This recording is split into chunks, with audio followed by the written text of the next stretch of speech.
Marisa Matias. Muito obrigada, boa tarde a todos e a todas. Também quero começar por agradecer o convite para estar aqui e não vou entrar seguramente nesta parte de reflexão. A competição não é propriamente o meu fácil, não é uma fácil, como é que se diz? Não é propriamente a minha praia, ou concorrência, muito menos teria a tentação de fazê-lo na companhia do Sr. Professor. Portanto, eu vou dedicar mesmo à estética, pese embora todas as reservas que eu possa ter em relação à forma como esse conceito foi apresentado, mas pronto, fico com a estética hoje. De facto, o maior problema que eu penso que nós vivemos atualmente no quadro da União Europeia, quando falamos do sistema político, é um sistema político, e vou afastar o vidro todo de mim, um sistema político não existe no abstrato, não existe no vazio, e se existe, existe com algum objetivo, para alguma finalidade, para a construção de algum projeto comum. E se durante algum tempo nós, quer dizer, obviamente, o próprio sistema político europeu, ou da União Europeia, porque a Europa é outra coisa, se o próprio sistema político da União Europeia foi sendo construído gradualmente e foi sendo elaborado mais de forma reativa do que propriamente propositiva, relativamente a uma construção de algo em comum, a verdade é que durante alguns anos houve pelo menos uma tentativa de ter uma espécie de uma marca europeia, e essa marca fazia-se com o peso do mercado num lado, o Estado Social do outro, e que deu origem à criação do modelo social europeu, mas que neste momento já resta muito pouco, ou já não há quase resquícios, do meu ponto de vista, daquilo que foi visto como modelo social europeu, até porque muito daquilo que tem sido o processo mais recente de ajustamento, chamemos assim, à escala europeia, tem sido feito às custas muito do Estado Social e, portanto, a dimensão social não é o parente pobre, é praticamente já inexistente, ou é salvaguardada pelos Estados-membros, ou é, de facto,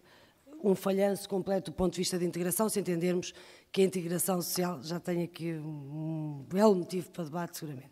que a integração social era um dos caminhos. Obviamente que isso tem a ver com vários momentos também de construção da União Europeia. Eu creio que essa escolha fundamental foi feita quando do Tratado de Maastricht e com a opção pelo alargamento, e é que a dimensão social começou a ter um lugar mais secundário, porque se apostou mais no alargamento do mercado interno e, portanto, houve uma aposta mais direcionada, mas a verdade é que é muito difícil definirmos qual é o sistema político europeu, independentemente do que estiver escrito nos tratados, haverá sempre não sei quantas pessoas a favor, não sei quantas pessoas contra. Conseguimos encontrar elementos claramente de uma confederação de Estados, mas também conseguimos encontrar elementos de natureza mais federalista, pese embora não tenhamos um modelo, um sistema federalista, como conseguimos ainda encontrar elementos que não passam por nenhuma das duas dimensões, e por isso ainda permanece na Constituição Europeia o princípio da subsidiariedade como um dos princípios que guiam, digamos assim, o funcionamento da União Europeia.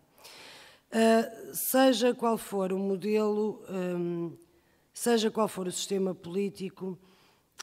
a verdade é que nós continuamos a falar e continuamos a debater em torno de um suposto funcionamento em torno do triângulo das três instituições, da Comissão Europeia, do Conselho, do Parlamento Europeu, e a máquina europeia é bastante mais do que isso agora. Já não se... Há muito tempo que não é assim, mas à medida que o tempo vai passando, a verdade é que é uma casa que tem alicerces pouco fundos. Em muitos dos casos é sempre construída a partir do telhado, mas tem uma quantidade enorme de anexos, o que complica muito, até porque temos organizações diferentes também dentro de cada uma dessas estruturas, temos várias camadas e basta pensarmos, por exemplo, a União Europeia há 28 Estados-membros, com um conjunto de regras de funcionamento, os tratados, etc. Depois pensarmos na zona euro, já estamos a falar num outro conjunto de países que têm outras regras próprias, que se juntam às regras da União Europeia. Se pensarmos no espaço Schengen, já temos outros países que formam esse núcleo, com regras também próprias, e muitos, e não necessariamente ter que ser membro, não há uma condição necessária de ter que ser membro da União Europeia. Se pensarmos no mercado único a mesma coisa, não é exclusiva dos países da União Europeia, e depois temos países, Estados-membros que são membros da União Europeia, obviamente, essa é a condição necessária, da zona euro, de espaço Schengen, etc., e outros que são só da União Europeia, outros que só são do euro, da zona euro e da União Europeia, outros que são só de espaço Schengen e da União Europeia e que não são da zona euro, e nós temos uma verdadeira máquina pesadíssima, complicada, burocrática e de difícil manejamento. Aliás, uma máquina pesada demais para voar e, por isso, com uma condição quase sempre mais reativa do que propriamente propositiva na definição de objetivos comuns no quadro da União Europeia.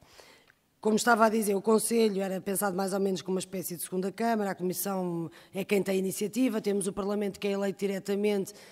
pelos cidadãos, mas que não tem direito de iniciativa, no entanto é co-legislador com o Conselho e, portanto, tem muito mais poderes hoje do que tinha antes. Tudo isto vai sendo construído, mas depois dentro de cada um destes órgãos também temos sistemas de decisão e mecanismos de decisão diferenciados. A Comissão Europeia vai propondo, mas o Conselho, por exemplo, ao nível dos governos, há questões que são decididas por maioria simples, há outras questões que têm que ser decididas por unanimidade, são questões mais centrais, por exemplo, se pensarmos nas questões relacionadas com a adesão ou de políticas comuns ou alteração de tratados, aí já tem que haver unanimidade. Em grande parte das questões a decisão é tomada por maioria qualificada. Se vamos para o Parlamento Europeu, uma parte é por maioria simples, outra parte já é por maioria qualificada, enfim. Confesso-vos, é complicado e não é por má vontade, até porque eu não sou propriamente adepta do orgulhosamente sós, mas é um sistema cada vez mais complicado e com sobreposições de sistemas de regulação, de sistemas de decisão e de espaços regulatórios que abarcam diferentes coisas e que torna muito difícil. Por exemplo, nós não conseguimos ter um quadro comum de governação económica, sendo que muita da política económica é um espaço em que há uma total partilha de soberania, em que não há margem de manobra para os Estados nacionais. Mas temos que ter, pelo menos, duas dimensões de governação económica no quadro europeu. A governação económica tout court, digamos assim, para os países da União Europeia e depois uma governação económica específica para os países membros da zona euro. E isto passa-se com quase todas as áreas de decisão onde existe partilha de soberania. Se isto já é complicado num contexto em que falamos da partilha de soberania e com todas estas camadas articuladas e muitas vezes entrando em contradição umas com as outras, é preciso dizê-lo, que a legislação às vezes e a forma de regulação acaba por entrar em contradição, a verdade é que, mesmo falando da estética, o sistema político não assenta apenas nestes três pilares deste triângulo. Depois tem os anexos, tem vários anexos, entre eles o Tribunal de Justiça, o Tribunal de Contas, o Comitê Económico e Social, que é uma espécie de sociedade civil organizada, o Comitê das Regiões, o Banco Europeu de Investimento, o Banco Central Europeu, e depois estes são os anexos que são reconhecidos. Depois há os anexos não reconhecidos, que acabam por ter mais poder que muitos dos órgãos eleitos ou dos anexos, que é o caso, por exemplo, do Eurogrupo. No caso do Banco Central Europeu, a sua maior dimensão de poder não é aquela que está consagrada nos tratados, tendo em vista o seu mandato de controle da inflação. A sua maior dimensão de poder tem a ver com a intervenção que o Banco Central Europeu tem fora do seu mandato, nomeadamente ao interferir diretamente em políticas nacionais no quadro das reformas estruturais e de outras recomendações que são feitas aos Estados-membros. E é muito difícil, seja qual for o nome que a gente coloque neste sistema político, sejam quais forem as desculpas que a gente arranje porque a evolução foi lenta, porque houve crises, porque há sempre problemas, porque há não sei quantas coisas que podemos atribuir e, portanto, esta construção tem que ser, foi sendo feita aos solavancos e de forma reativa, mas independentemente de tudo isto é muito difícil, independentemente, como estava a dizer, da classificação do sistema político, poder dizer que ele não fica refém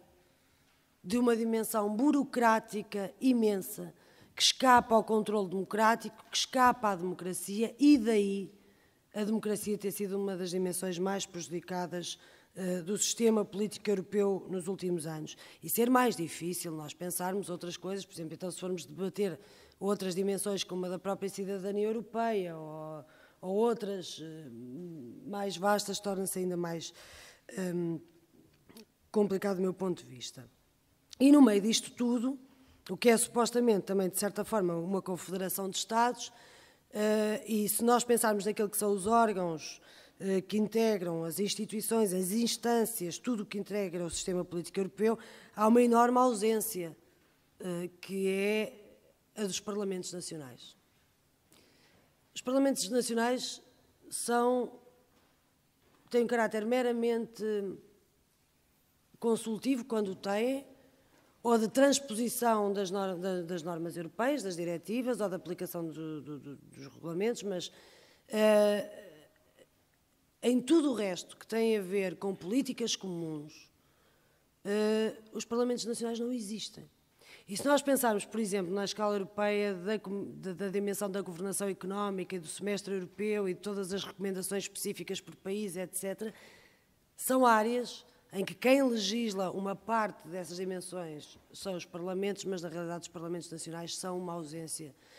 A casa foi-se construindo com os anexos, com os vários telhados, mas a verdade é que os Parlamentos Nacionais são uma enorme ausência no processo de decisão.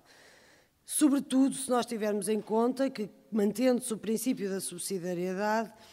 é nessas dimensões, e raramente ele é invocado, mas se há domínios, como por exemplo a saúde ou a educação, que são domínios supostamente de decisão nacional e de política que não há uma partilha de soberania em muitos desses domínios, mas na realidade esses que ficam para os governos nacionais e para os Parlamentos Nacionais trabalharem, esses têm sido aqueles que mais têm sido afetados, os domínios da subsidiariedade, com a intervenção ou com a atuação dos órgãos europeus, muitas das vezes fora do seu mandato. Nomeadamente, por exemplo, se pensamos no conjunto de comentários ou de propostas relativas a reformas estruturais ou às recomendações que são feitas aos países, muitas das vezes elas incidem em áreas específicas, em matéria específica de soberania nacional, como, por exemplo, os contratos de trabalho, ou os sistemas de saúde, ou a educação, porque incidem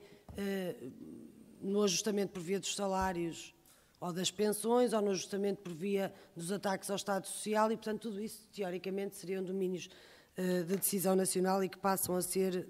de uma decisão supranacional, raramente com controle democrático e apenas numa lógica de indicação e, portanto, não há nenhuma triagem. E porquê é que eu refiro aqui a questão dos Parlamentos Nacionais? Não apenas por causa deste imbróglio